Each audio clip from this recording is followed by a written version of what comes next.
Next classes में आप लोगों का स्वागत है ना। तो आज हम लेकर के आए हैं ट्वेल्थ मैथ्स डिटरमिनेंट्स केसी सिन्हा बुक एक्सरसाइज 6.2 सारणिकों का अनुप्रयोग। सारणिकों का अनुप्रयोग, ठीक है ना। सारणिकों का अनुप्रयोग यानी application of determinants, application of determinants. इसमें आपको हम बताने जा रहे हैं कि त्रिभुज का क्षेत्रफल सारणिकों के प्रयोग से कैसे निकालते हैं हम लोग।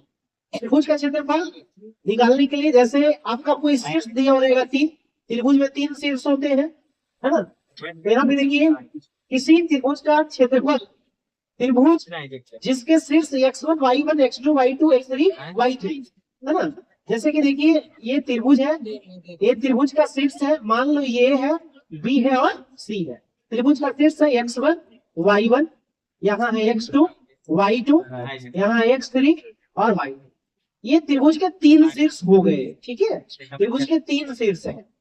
तो सारणिक रूप में त्रिभुज का क्षेत्रफल, सारणिक रूप में त्रिभुज का क्षेत्रफल फॉर्म होता है। ऐसे त्रिभुज का क्षेत्रफल होता है फॉर्मूला हाफ गुने आधार गुने, है ना, ऊंचाई, है ना। हाफ गुने आधार गुने ऊंचाई। तो यहाँ पे देख रहे हैं आप, ये सारणिकों के प्रयोग से ये फॉर्म आप जानते होंगे।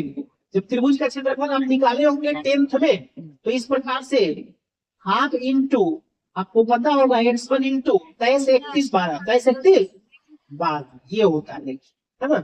23 31 y2 माइनस y3, ठीक है। उसी टर्म कंडीशन में ये निकलेगा, है ना।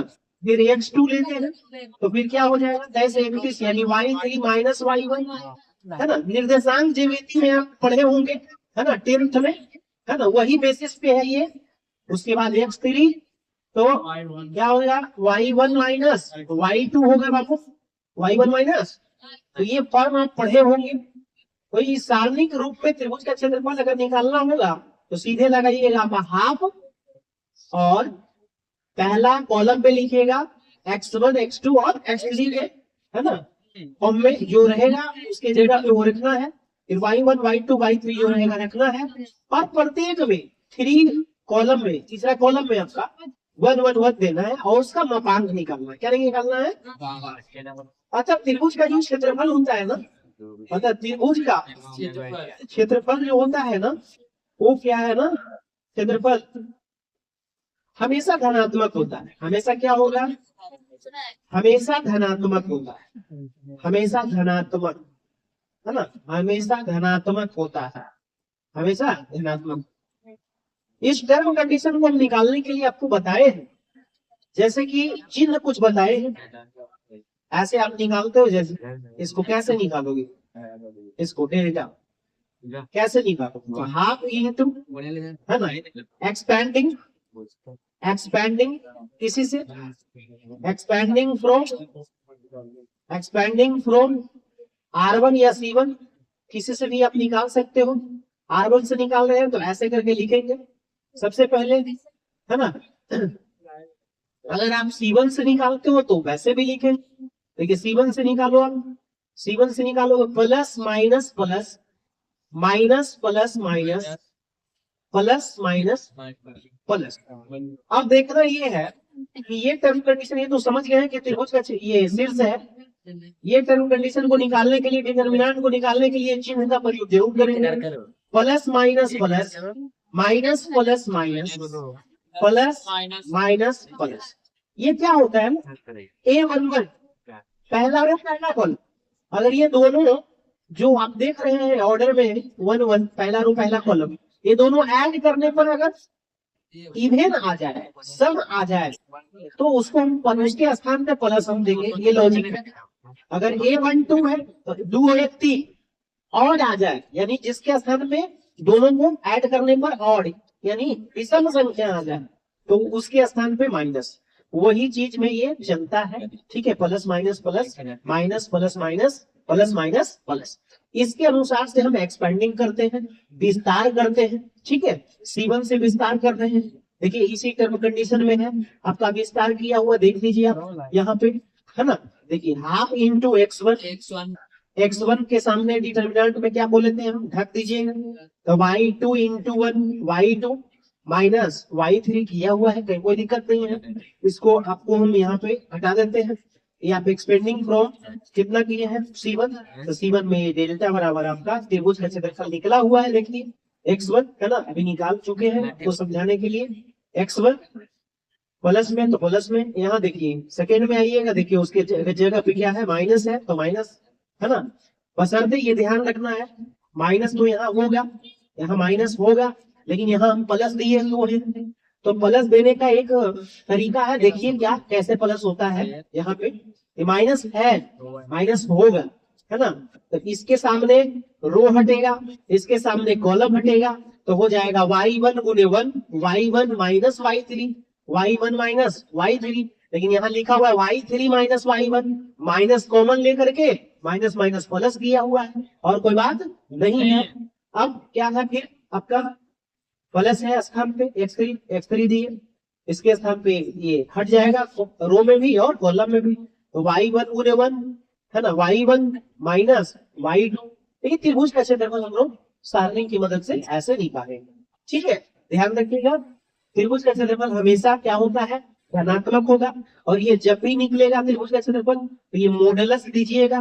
क्या दीजिएगा, मॉडुलस दीजिएगा। इसलिए क्योंकि त्रिभुज का क्षेत्रफल जो है हमेशा धनात्मक होता है। क्या होता है, हमेशा धनात्मक होता है। तो ये ध्यान देंगे आप लोग, ऐसे आपका रहेगा। देखिए हम आपको बता रहे हैं क्वेश्चन लेकर के, जैसे एक क्वेश्चन है ना, एक क्वेश्चन है कि देखो आप एक त्रिभुज, ये त्रिभुज का जो शीर्ष है मान लेते हैं 1 है 2 है ना, बी में मान लेते हैं ये 3 है 4 है ना, सी में मान लेते हैं ये 0 है और 5 है ना। ये त्रिभुज का शीर्ष बोल रहा है ना कि सारणिकों के प्रयोग से इस त्रिभुज का क्षेत्रफल निकालें, सारणिकों के प्रयोग से त्रिभुज का क्षेत्रफल निकालें। तो क्या कर लेंगे यहाँ पे हल, है ना। मान लिए हैं, देखो माना कि त्रिभुज के शीर्ष, माना कि त्रिभुज के शीर्ष है ना, क्रमशः ए जो है आपका 1 2 है, बी जो है आपका 3 4 है ना, सी जो है आपका क्या है 0 और 5। तो इसलिए है ना सारणी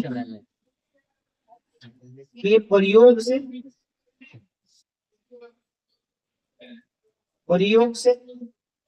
है ना त्रिभुज का क्षेत्र, तो हमको अभी बताए हैं कि जब भी ऐसे रहेगा तो x1 के जगह पे क्या है, यहाँ पे समझ लीजिए x1 क्या है, तो x1 आपका क्या है 1 है, x1 y1 x2 y2 x3 y3। वही त्रिभुज के क्षेत्रफल में जो फॉर्मूला बताए अभी, उसी के जगह पे उसका मान रखना है। देखिए उसी के जगह पे मान रखना है यहाँ पे, है ना। तो ये आप देख लीजिए, यहाँ पे त्रिभुज का क्षेत्रफल हाफ इंटू क्या हो जाएगा, हाफ इंटू x1 के जगह पे 1, x2 की जगह पे 3 और x3 की जगह पे 0, ठीक है। उसके बाद देखिएगा y1 के जगह पे 2, y2 की जगह पे 4 और y3 की जगह पे 5। बाकी हम बताएंगे कि x1 y1 रख दीजिएगा, तो बाद में C3 में जो है ना 1 1 रख देना, कहीं कोई दिक्कत नहीं है। और आराम से क्या कर देना है ना, एक्सपेंडिंग आपको जहां बुझाएगा। ऐसे तो ज्यादातर डिटरमिनेंट में ये देखना होता है जिसमें ज्यादा 0 रहेगा, जिस डिटरमिनेंट के जिस है ना रो या कॉलम में है ना ज्यादा 0 रहेगा, है ना, उसी से आप एक्सपेंडिंग करने में तो थोड़ा आसानी हो जाएगा। तो एक्सपेंडिंग फ्रॉम है ना आपका क्या C1 में 0 है ना, एक फायदा उठा लीजिए आप।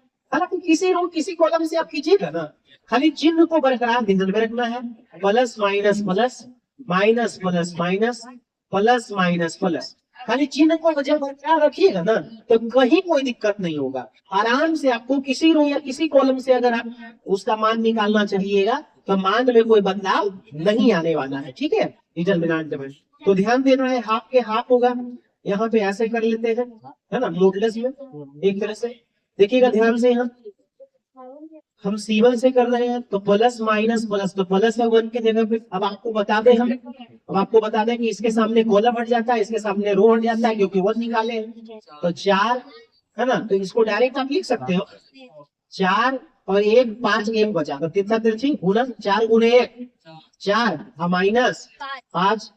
फिर यहाँ पे क्या प्लस माइनस माइनस, माइनस इसके जगह पे तो माइनस 3।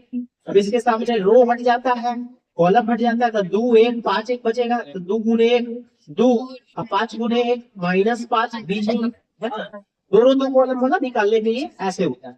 तो अब देख लीजिए, आप बोलिएगा सर जीरो नहीं लिए बाबू, अगर जीरो हम लेते भी है तो इसके सामने ये हटेगा, ये हटेगा, तो 2 - 4, तो आप देखिए घटेगा तो ये जीरो गुणन हो जाएगा सब में, इसलिए रखने से क्या फायदा है, जीरो कोई फायदा नहीं है। आगे बढ़ते हैं है ना, इसको मॉडुलस लगा देते हैं। हाफ इंटू कितना हो जाएगा बताओ, 4 में से 5 जाएगा बताओ, -1 है ना, उल्टा है ये, माइनस कॉमन लेंगे तो 5 में से 4 जाएगा तो 1, तो माइनस में -1 -1 क्लियर हो गया। फिर यहाँ पे 2 में से 5 जाएगा बताओ कितना, 2 में से अगर 5 जाता है तो भाई माइनस कॉमन लेना पड़ता है ना, ऐसे तो कैसे 2 से 5 घटा दीजिएगा, माइनस कॉमन लीजिएगा तो 5 में से 2 जाएगा तो 3 बचेगा, वो भी माइनस में, माइनस माइनस प्लस, तो +3 और गुने कितना 2 में से 5 का कितना बचे -3 माइनस माइनस प्लस तो हो गया, तो 3 है ना हुआ, तो कितना हो जाएगा हाफ इंटू 3 तिया ये -1 और 3 तिया 9 9 1 9 में से 1 जाएगा बताओ 8 ना हुआ है ना। तो प्लस में तो खुद आ रहा है, कहीं कोई दिक्कत नहीं है। 1/2 इंटू है ना 8 2 चौक 8 4 है, यानी 4 वर्ग इकाई आंसर हो गया है ना। देखिए ये मॉडुलस इसलिए लगाते हैं ना क्योंकि निगेटिव जब रहता है ना डिटरमिनेंट तो उसको बाहर निकालने में पॉजिटिव लिखा जाता है, ठीक है। पहले ही से कॉन्सेप्ट आपको पता है, मतलब नहीं पता है तो समझ लीजिए आप। और अगर पॉजिटिव रहता है ना मॉडुलस में है ना, मॉडुलस में तो वो फिर आपका क्या होगा ना, निगेटिव नहीं होगा, पॉजिटिव ही होगा। क्या होगा, पॉजिटिव होगा। निगेटिव रहता है पॉजिटिव, पॉजिटिव रहता है पॉजिटिव, ठीक है मॉडुलस में मैं मान, तो ये ध्यान रखेंगे हम लोग। तो यहाँ पे देखिए आप त्रिभुज का क्षेत्रफल निकाल चुके हैं है ना, कहीं कोई दिक्कत नहीं है आपका, तो हमें विश्वास है कि आपको समझ में आ गया हो।